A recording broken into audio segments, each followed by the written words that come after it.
there have been studies that came out recently where it's showing acceptance of the community, gay people included, is declining rapidly. And it's hard to even blame people for becoming less tolerant, because all you see, like I said, is just these horrible videos and images and just events that are taking place with children involved. So I totally understand it. I mean, there are millions of us that long ago separated ourselves from the whole Pride movement, even before they started going after kids, just because it became so highly sexualized. It was no longer really fighting for equality because we achieved equality. It was more so fighting for supremacy. And now it's bending society to accommodate this fringe minority.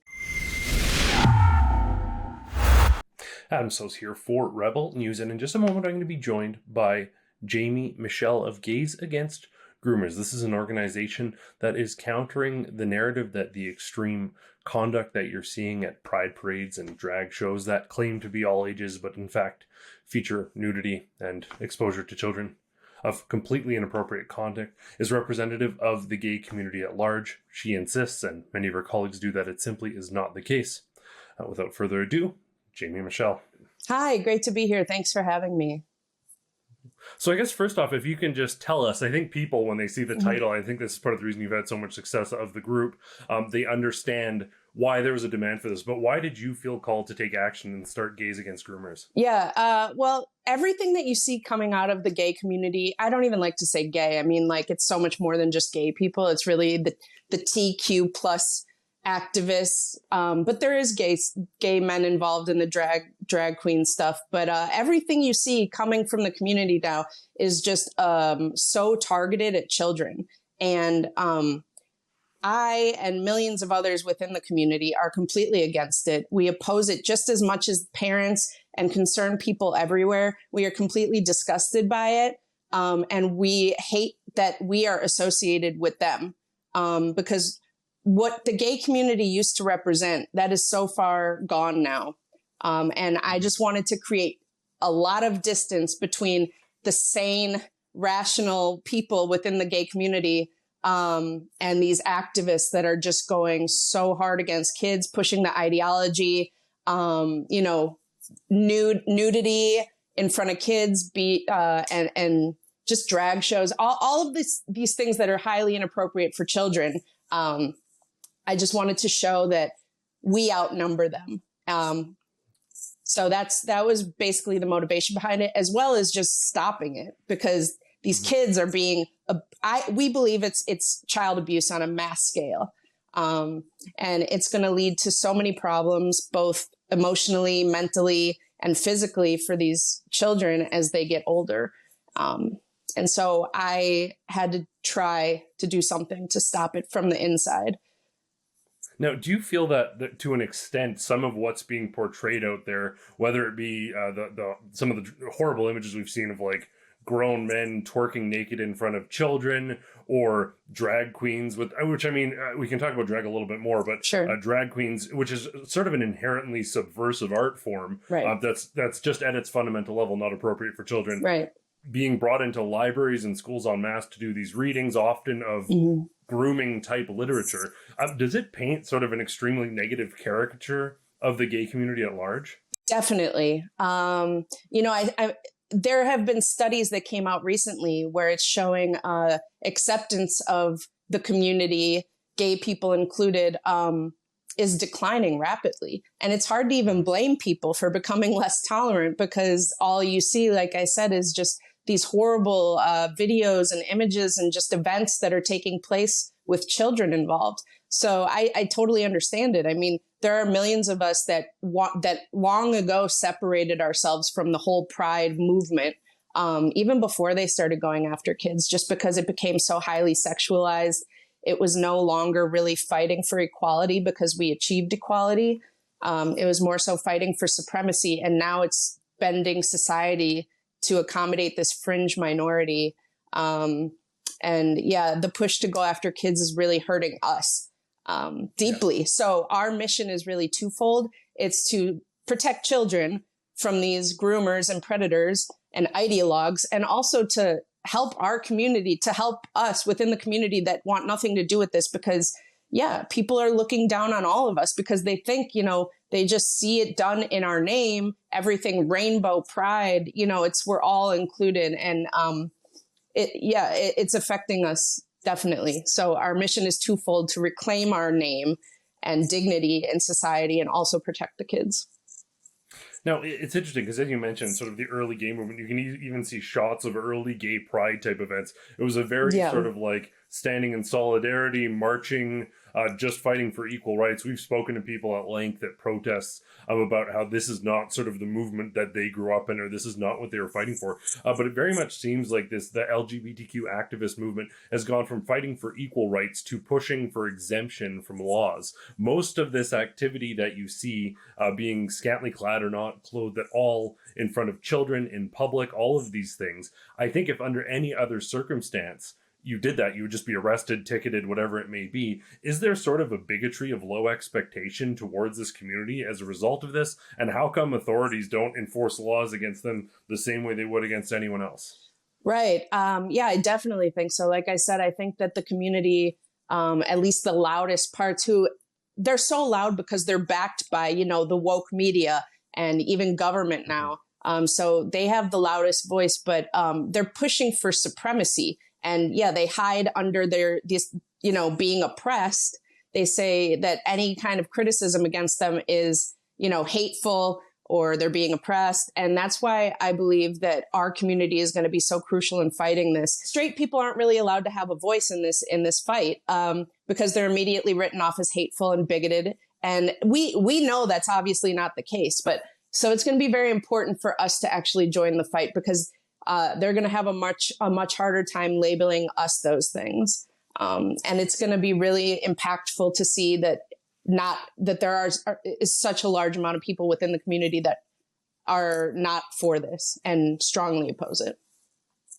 And now, do you think that the so-called allies out there, folks who are maybe not necessarily supportive of other sort of baseline fundamental rights things that the early gay movement was working for, but those people who are bringing their kids to completely inappropriate events, let's say straight folks, not members of the community, do you feel that they're just afraid that they're going to be called bigoted? Yes. Do you feel like they want to be part of what do you think is the motivation behind those people who are allies, even when we're talking about grooming illegal behavior? Yeah, I think that they are just so scared to be seen as like hateful and not accepting of everything going on, like that the woke mob pushes, like they feel like they have to get behind, so they're not seen as hateful, because that's what you're immediately labeled if you don't support it, right? So I think they're also I think that these moms and parents want to be seen as trendy and hip and like with the times. And they just don't want to, they're scared of being labeled hateful. Like that is the most powerful driving force in society these days for the average person. They don't want to lose friends because they're seen as intolerant and get slapped with that label. That's like the scariest thing for so many people. And yeah, I think they're very misguided. It's, they need to be made aware that they're not hateful if they don't go to these events with their children. They're actually good parents. We are very against children being at any of these events, even Pride Fest now, like Pride has become so sexualized and so filled with kink stuff, and it's just no place for a kid. So yeah, there's many different parts. It's not just drag queen story hour. It's kind of everything under the umbrella of Pride now. It's just become so hypersexualized and inappropriate for anybody but adults. And then for people out there, maybe, because I mean, we've seen, as we've mentioned, this horrific footage. We were doing a stream the other day and it froze on one of the shots, and it was extremely unfortunate. But the timing, it's a naked man twerking in front of a child, right? And parents they have their hands on their kids' shoulders, and the kids are almost trying to look away as though they know this isn't right, but their parents haven't checked in. For people out there who are like, oh, it's just fun, it isn't grooming, it's expression, it's whatever. Is it just not at this point undeniable? They're calling this all family friendly, all ages, and then it is all radical. It is all sexualized. Even it's not as though a drag queen is just showing up and reading a Robert Munch book. They're reading something with extremely sexual connotations. Exactly. Even in the humorous forms, drag, like we said, is subversive. But this content, it has nothing. It doesn't even have to do with, at this point, gay, straight, whatever. That's not appropriate around children, isn't it? Yeah, I don't think that. I mean, it's just a common sense stance, to oppose kids being exposed to this, and it's more than also just the nudity. It's the ideology. These kids our big slogan is let kids be kids. Like, they're innocent and naive to like so much in the world for a short time. They don't need this pushed on them so young. There's plenty of time for them to explore themselves and learn about everything they want when they're a little older. I mean, growing up, all of us that are adults now, we didn't have this in schools. We didn't even really have it in the media. Like, I'm a little older. I'm in my 30s now. And, when I was growing up, like, there were no gay people on TV, none of that. And it definitely wasn't in schools. And we all figured it out just fine. Like, it's a natural thing that people have been doing for a very long time, learning about themselves as they get older. And yeah, it's just, we can't let it continue. They're corrupting the kids. They're leading them. They're confusing the hell out of them. They don't even understand these concepts, let alone try to apply them to themselves. And it's also, the parents that are going along, like if a little 4-year-old or 5-year-old comes out and tells their mom, like, I think I'm a girl, says, I think I'm a boy.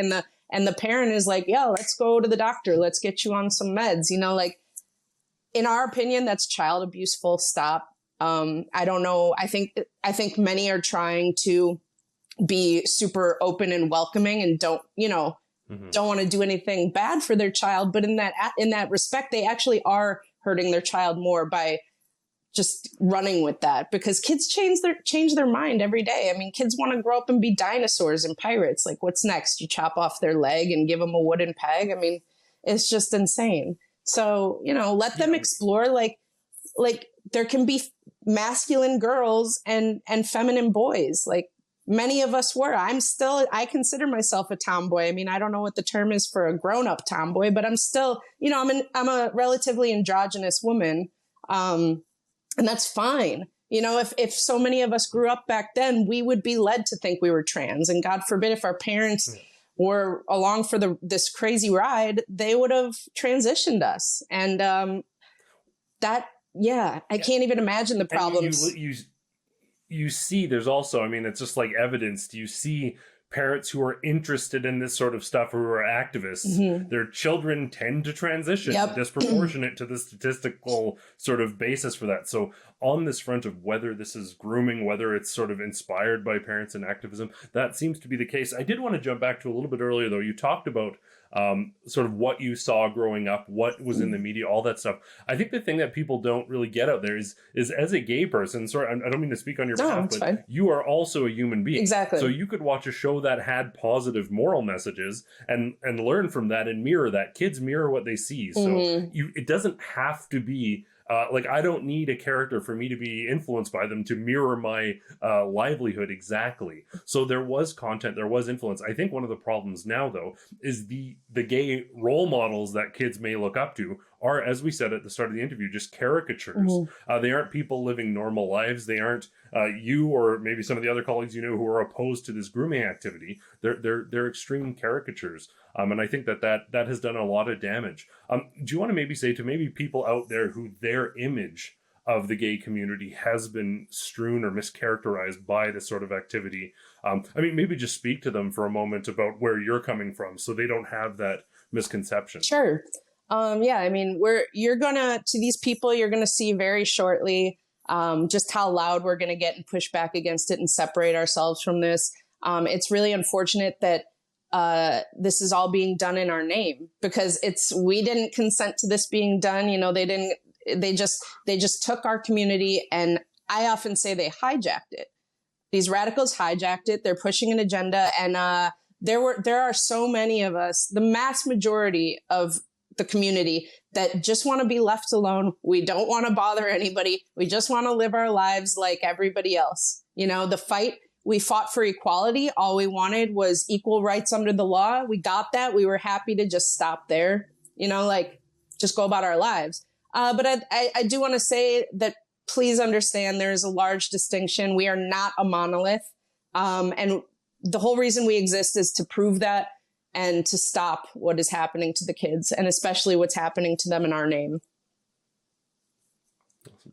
Well, Jaimee, I want to thank you so very much. Before we wrap up, where can folks find you? Where can people learn more about the important work that you're doing? We're mostly on social. I mean, we exist on social media right now. We actually have plans to do activism in real life, and we already are have plans for chapters nationally and internationally. Every state, hopefully in America, and hopefully all Western nations.